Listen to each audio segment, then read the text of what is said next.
What will you do with an extra $300? Throw a pizza party? Visit the dollar store 300 times? Get started by opening a TD Unlimited checking account, and you could get an extra $300 to get more of what you love. Visit TD.com/300. TD, ready for you. Conditions apply. Offer ends September 13th, 2018. And now it's time for another special feature. Pickle. Everyone has been destroyed because of this freak. I won't allow it! These babies just saved this lame fest party!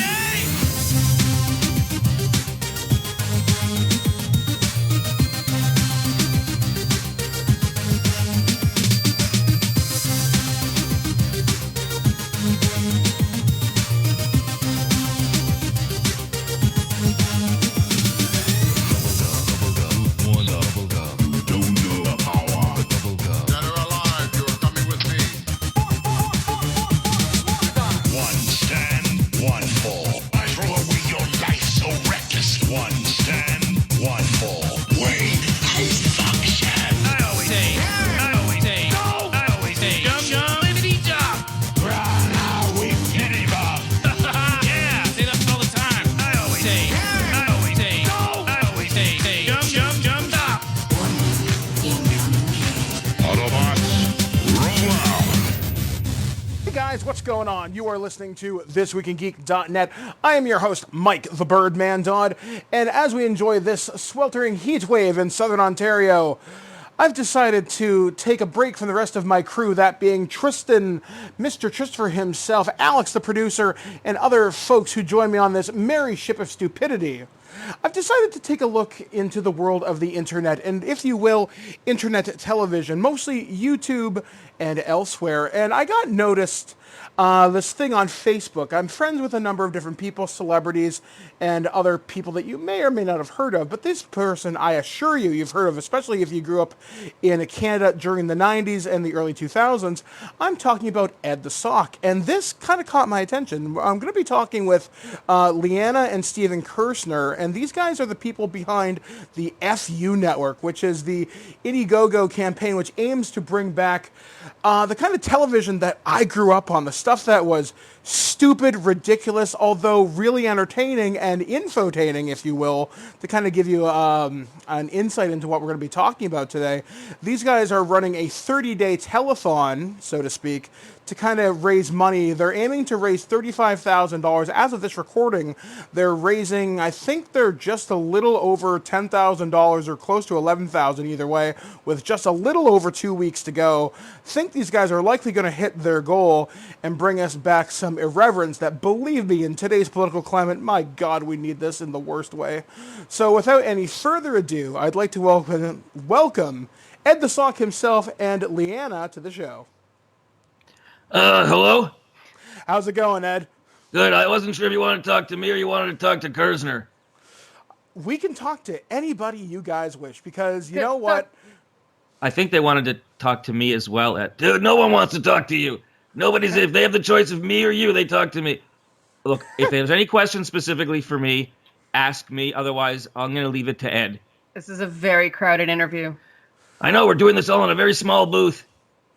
Man, you know what? I've waited almost my entire career since I started back in 2007 to talk to people like you, because you guys were very much an inspiration to me during the 90s and the 2000s with just how much fun you guys seem to have on camera and interviewing different celebrities over the years. Like, I watched one of your things on YouTube the other day where Ed the Sock got a chance to interview the people behind Andromeda, which is one of my I remember being on set there. Yeah. That was a lot of fun. I went out to Vancouver.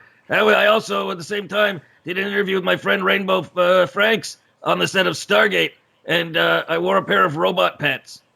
You have to see it. Didn't you get exploded on one of those shoots? Well, they blew up a version of me, like a stunt double. The guys, the demolition experts in Stargate, exploded a version of me. There was pieces of like green hair all over the parking lot. That Andromeda crew was really nice people, though. Yeah, they were. Kevin Sorbo was very nice, too. Yeah. Yeah, Alexa Doig, very nice. Michael Shanks on Stargate. He had some kind of problem with me. There was just too many alphas in the room. What was the name of that guy? He played the Nietzschean, and we bonded over cold chainmail. Keith Hamilton something. Was it Yeah, him? he was gone by the time I was there. He just quit the show. It was a sore point. Anyway, I have a question for you there, Mike the Birdman. Yes, sir. Who gave you the name the Birdman, or did you choose this name yourself, and why? Oddly enough, there was a guy in my college, his name was Justin, and I used to call myself, and this is ridiculous, the Bird King of La Mancha. It's an old internet handle I used to have. And he's like, screw that, dude. I'm just going to call you friggin' Birdman. And it's stuck from 2007 to the current day. All right, let me ask you. Who besides you, when introducing yourself, ever refers to you as the Birdman? Oh, You everybody know on what? Twitter. Oh, they do? Everybody. Yeah. Now, have you ever put on wings at all? Tried to fight crime? He's got a little cartoon avatar. Oh, I should look this up. Have you ever actually put on wings to fight crime? Yes, once, and it did not go well for me. Probably not. Did you do the whole bare chest thing like Hawkman, or did you do the full costume like Birdman? Did the full costume, went, "Pagah!" And yeah. A trip Mike fell right in my face. Dodd! All right, was so did my- you want to my talk to us background. about something? Yes, absolutely. So you guys have started this fantastic Indiegogo, which, as I said during my introduction, wants to bring back the feel of Much Music the way it was, the way that we Canadians remember it being during our youth. And I want to ask, why now? What do you mean, why now? Have you looked around? Just answer the question. He's being nice and giving us PR. Just answer the freaking question. Or should Sometimes I answer a question with a question. That's very esoteric, but we don't have time for that. So, have you looked around the world? The world is a mess.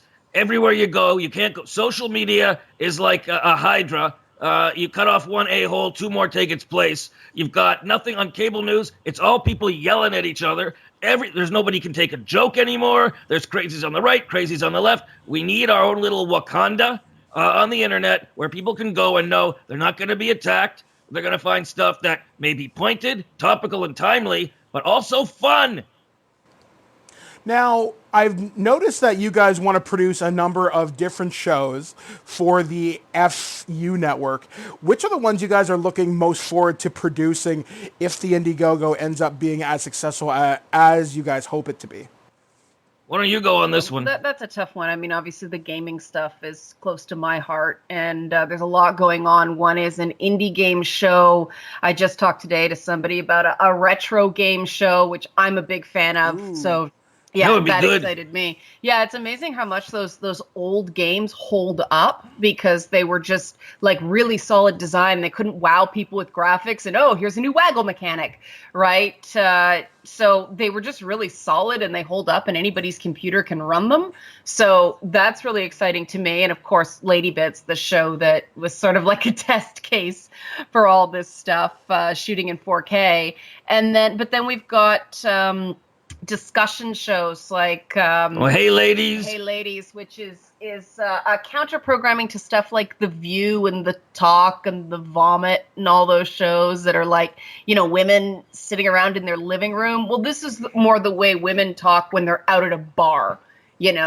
Career women after work, they get a bit crazy, they get a bit stupid. It's not, the kind of conversation you have when your kids are in the next room and they might be listening. So the dynamic's really different. And then we have a show, and I'm sure some people are going to get upset. Mensplaining. It's a show called Mensplaining, and Mensplaining is men talking to men about being men in the Me Too era. Now, everyone's going to expect this to be like men's rights activists. It isn't. This isn't bros talking to each other. This isn't incels talking to each other. It's men, adult men, talking about various issues. But none of the men on the show are angry anti-feminists. They're just guys trying to get along and figure their place and how to do good. First topics were, do men have a role in the Me Too dialogue? What does it mean to be a man in 2018? And supposedly young men have lost their rites of passage. What the hell are rites of passage? So those Rainbow Sun Franks is on that show, who an actor very popular in sci-fi fandom, also one of my colleagues from the old Much Music. And also Fromage is coming back. Our goal is to bring back Fromage as the cheesy history of music videos, tracking music videos from the beginning right through to today. And that's just a cross-sampling. There's a bunch of other stuff. There's a movie show. There's are we going to talk about Shooting the Shit, or? We can talk about Shooting. Yeah, Shooting the Shit is two very inventive young comedians who do a show wearing suits in a public bathroom. It's a celebrity interview show. They've had Mike Holmes and his family in there. The Beaches, the Juno Award-winning band. Strombo has been in there. I Did It. There's been numerous. Doug Benson, who I believe is a big YouTuber. They get lots of people in. It's a clean bathroom. Don't get the wrong idea. But it's just very inventive and different. And also Brew Wizards Beer Quest. These are some guys who own a game cafe and craft beer place out in Oshawa. Started doing this show in their basement about craft beer, but with sketches and pop culture stuff and comedy. And the production values are amazing. And it's done in this basement in Oshawa. It's amazing. Glad to bring them on the network. And also interested in Geek Fight, which is going to be taking issues amongst geekhood and debating them sort of like CNN panel shows. So fun, but mock seriousness. Things like Batman, is he an altruistic hero or a nut job? Stuff like that. Yeah, I was going to say issues is kind of a relative term because there is definitely sort of a who would win, Thor or Batman quality Okay, to well, it. Thor would win that. What are you talking about? Thor would kill Thor Batman. is just brute strength. Batman has like tactics. Batman cheats. Batman always wins. That's what I'm saying. Batman. No, Batman would. I was saying Thor would win. No, Batman would win. Batman Depends if always it was pure strength to strength. Batman wouldn't win. Even though Frank Miller had him beating up Superman in Dark Knight, that was BS. And this is kind of how the show's going to go. All right, so it's being done out of Edmonton. Happy Harbor Comics won numerous awards out there as a community hub, hosted by Jay Bardilla, who's the guy that has the Justice League tattooed on his arms. Now, one of the questions that I did want to ask, because you've talked about a lot of people who will be appearing on the show, this question actually comes from my co-host, Alex, and he says, what former Chum City TV Much Music personalities do you have commitments to make appearances on the show so far? You've mentioned Strombo, but I know one of the shows you have in production is one involving Rick Campanelli. Rick and I started doing an audio podcast as a warm-up called Gen Pop about pop culture, and then discovered that both of us freaking hate talking about modern pop culture. We don't care about Cardi B or anything. So there's a bit of a retool happening there. But yeah, going to be glad to be working with Rick. Like I said, Rainbow is on Mensplaining with us as a panelist. And Strombo has House of Strombo, his amazing music series that he shoots in his house and invites strangers to come in and watch, which I would never, ever do. I have sharpshooters to keep people away. But we're not sure about some people because we're not sure their current gigs will let them do it. But you can expect people will drop by. You can expect people to drop by. I mean, Amanda and Rachel are both in L.A. Bradford's in New York. Bradford has shot a couple things for us, talking about his favorite Much Music memories. So that'll be up. You see, the thing is, we're all sort of one big happy family. So if we can work together, help each other out, we always do. Yeah, that generations of VJs actually liked each other, which was nice. Well, because we weren't spokesmodels. We weren't supposed to be pretty. We were just supposed to be us. No dissing the ones that came after us. They did a good job considering that they were raised, like veal in small cages. I don't know, the previous generation, though, there was some drama with some of the older VJs, but not that crop. They were total pros. Yeah, we were the best. Yeah, but that's one thing I definitely got the impression of watching as a teenager and a young adult. There seemed to be very much a form of family and camaraderie, and the odd time I dropped by Speaker's Corner, which my footage was never used, sadly. Maybe not sadly. Maybe at a Christmas party. Yeah, it might have been at a Christmas party, and you'll never know. Yeah, exactly. Ugh, cringe. Actually, speaking of that, what do you guys hope to accomplish with the new Speaker's Corner, and how would you do that, especially with everyone having smartphones and cameras being everywhere? Would it just be people using their smartphones to come in the Speaker's Corner? There is no... Speaker's Corner is now the whole world. So that's why it's just called Speaker's Bureau. That and to avoid trouble with City TV. But basically, the goal on that show is Speaker's Corner was people came and sat in a booth and talked for like 5 minutes. And the crack team of Paula Varani and Paul March would go through all that footage, find the right pieces, little snippets, find a way to put it all together that flowed. And the goal is to have a producer going through commentary on the internet on subjects and pulling out the most interesting or wacky pieces and constructing a narrative the same way. Yeah, that way. We're not going to ask people to just submit specifically to us because you know what? People don't really do that. Who wants to sit there watching every commentary people make? Better to take highlights. Yeah, I mean, a lot of the stuff that City TV and Much did was YouTube before YouTube. So a lot of it is such a natural fit in the current paradigm. It's kind of scary. It was really ahead of its time. Well, yeah, what we can do now is actually basically an extension of the brand, extension of what the goal was. We couldn't really fulfill the potential of the vision back then, but we can now, and we're gonna. We don't have to talk to time. No talking to time. I don't have to back time videos anymore. Yeah, none of that. I never paid attention to that, mind you. No, you didn't, and it meant we had to constantly recalculate. It was good keeping you on your toes. I felt like Google Maps all the time, recalculating. Before there was Google Maps. Yeah. Are you still there?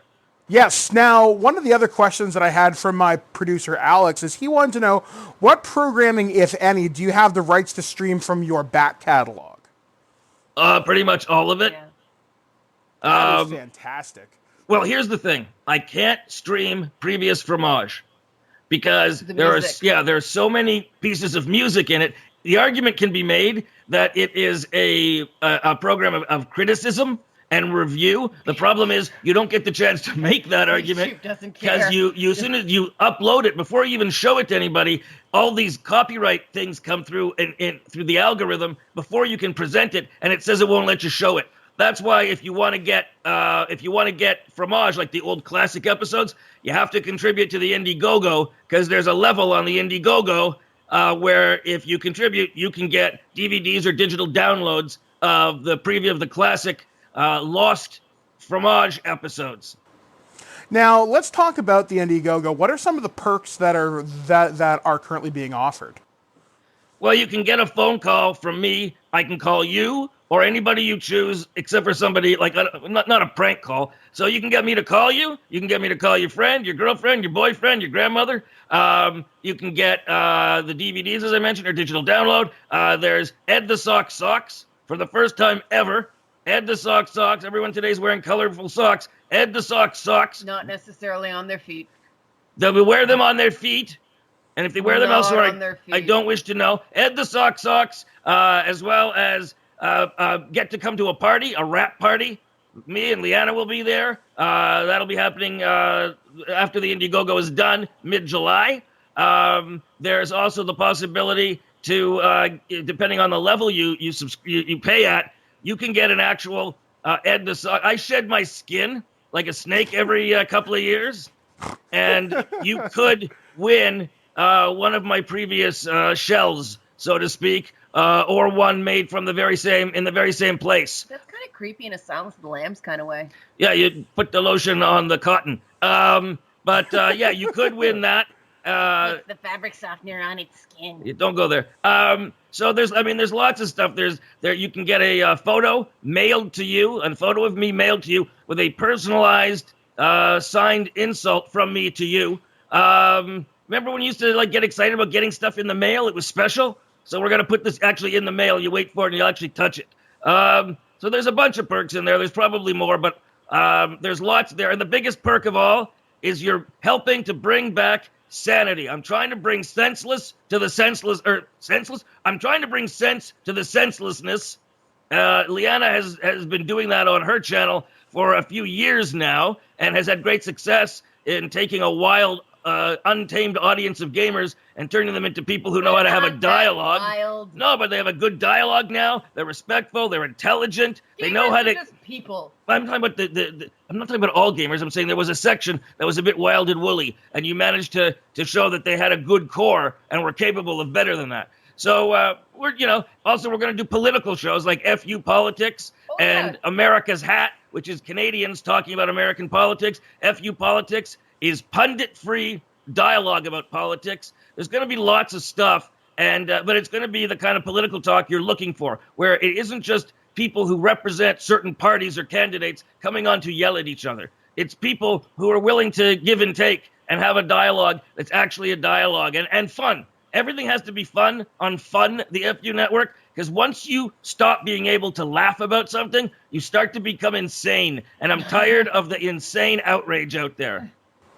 Absolutely. I got to say, in today's landscape of entertainment and media, there aren't very many safe places, and I use that term relatively, where we can actually just have a laugh, and be it over something stupid, something political. It's not fun anymore, and I'm hoping that's what the FU network can accomplish as it nears its goal towards the end of July. So, guys, I got to thank you so much for taking time out of your ridiculously busy schedule here on This Week in Geek. We finally coordinated. We only rescheduled 4 times. Oh, exactly. I hate being sick and I hate heat waves. Yeah, not fun. But you guys are fantastic. I'm so looking forward to seeing this when it comes up. Now, if you guys don't happen to reach goal, which I don't think is too likely, you guys are on track. You're at 31% of your goal. You got 2 weeks to go. That's fantastic. Well, actually, if you add in the amount from PayPal, we're a lot closer than that. Yeah, unfortunately, a lot of people's credit cards were getting rejected by Indiegogo. So for those people, they're donating via PayPal.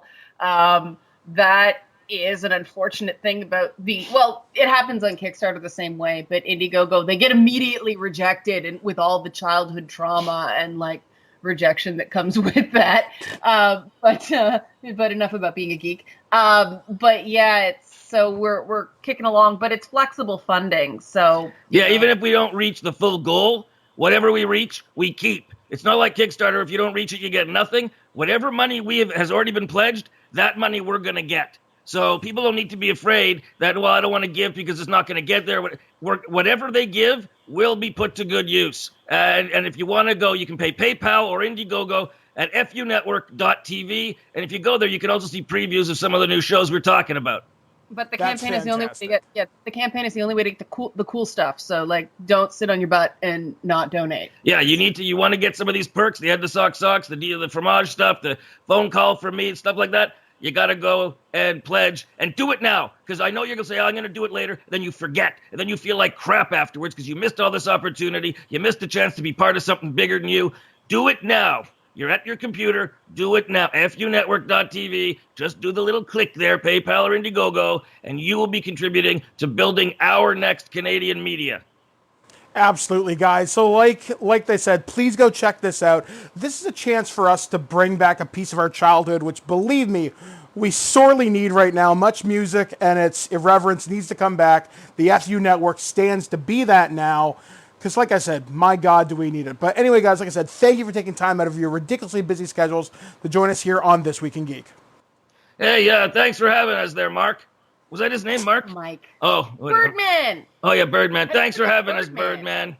All right, guys, that was my interview with Ed the Sock and Leanna Kirshner. So, guys, go check out funnetwork.tv. You can check out all the different perks. You can check them out on Indiegogo. Please, for the love of God, donate to this. I, myself, want to see this succeed because, like I said, we need something in this media landscape that isn't ridiculously stupid and far left or far right. I want something fun for a change, and these guys definitely want to do it. I'm mostly looking forward to Lady Bits, Mansplaining, and the Geek Fight show. Maybe they'll ask me to be on that show. Who's to say? I'm going to pitch them, and maybe they won't say no. Anyway, guys, I have been your host, Mike the Birdman Dodd from thisweekingeek.net. Go check them out, funnetwork.tv. If you don't do it, I will fucking find you. Until next time, guys, live free or die hard. We'll catch you next time right here on thisweekingeek.net. Well, kids, that's enough for one night, eh? You know, I don't think this show is suitable for children. I don't think this show is suitable for anybody. You've been listening to This Week in Geek. Tune in next week to hear something like this. Insert a clip here, you dick. Check out our website at thisweekingeek.net for more geek content, and subscribe to our podcast through iTunes or any podcatcher. If you'd like to comment on this episode, head to this episode post on thisweekingeek.net and comment through Facebook Connect, or you can call our voicemail line at 817-717-7202. Follow and message us on Twitter at This Week in Geek, and check out our Instagram at twig_official_podcast. If you're the good old-fashioned email type, send us an email at feedback@thisweekingeek.net. We'll see you next time, and remember, Lower your shields and surrender your listenership. We now join America's most popular show, already in progress. Everybody loves Hypnotoad.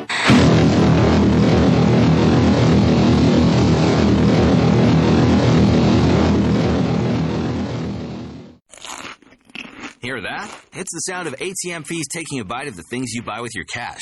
Luckily, with a TD Unlimited checking account, you pay no TD fee at any ATM in Canada. Open an account today. TD, ready for you. You may pay a fee to a non-TD ATM provider.